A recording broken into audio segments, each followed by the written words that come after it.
شیخ جماعت کے بعد اجتماعی دعا کے بارے میں بھی بتا دیں کہ اہل حدیث جماعت کے بعد اجتماعی دعا کیوں نہیں کرتے؟ نماز کے بعد اجتماعی دعا جو ہے، ہمارا موقف اس سلسلے میں یہ ہے کہ ہر نماز کے بعد مستقل مزاجی سے، ہر نماز کے بعد ہر وقت،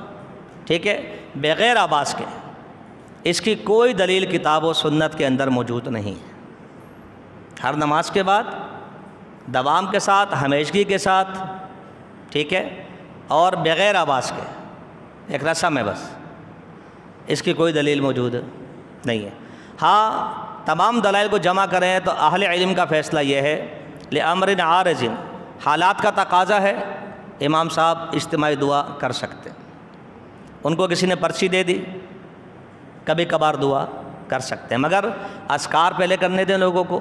اس کے بعد دعا کرائیں، بلند آواز سے کروائیں۔ اور یہ کبھی کبھار کا عمل ہے، ایسا نہیں ہو کہ آج پرچی تو دے، کل میں دے دوں گا، پھر ظہر میں تو نہیں دینی، مغرب میں نے دینی ہے، تو یہ بھی کوئی طریقہ نہیں ہے۔ ایک چیز ہوتی تو مل جاتی نا ہمیں کتاب و سنت میں، دیکھیں نا، نماز کا ایک مکمل طریقہ بتایا جا رہا ہے، 24 گھنٹے میں 5 مرتبہ، اور نوافل سینکڑوں کی تعداد میں پڑھے جاتے ہیں، نہیں ملتا ہمیں کہ کوئی دعا کر رہا، حتیٰ کہ انفرادی دعا بھی نہیں ملتی۔ یہ لوگ سمجھتے نہیں اجتماعی پہ بحث ہے، انفرادی کر سکتے ہیں، انفرادی کی بھی کوئی دلیل نہیں ملتی، یہ بھی سمجھ لیں آپ، یہ آپ کا ذاتی عمل ہے، ہم آپ کو روکتے نہیں ہیں، آپ کو ضرورت ہے جب چاہے ہاتھ اٹھا لیں، منع تھوڑی ہے،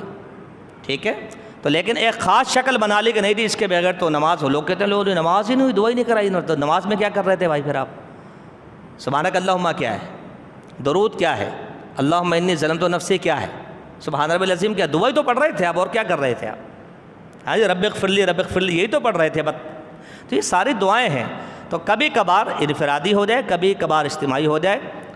حالات کو دیکھتے ہوئے یا کسی کے اپیل پر، یہ کبھی کبھار کا عمل ہے، اور اذکار کے بعد ہوگا، بلند آواز سے ہوگا،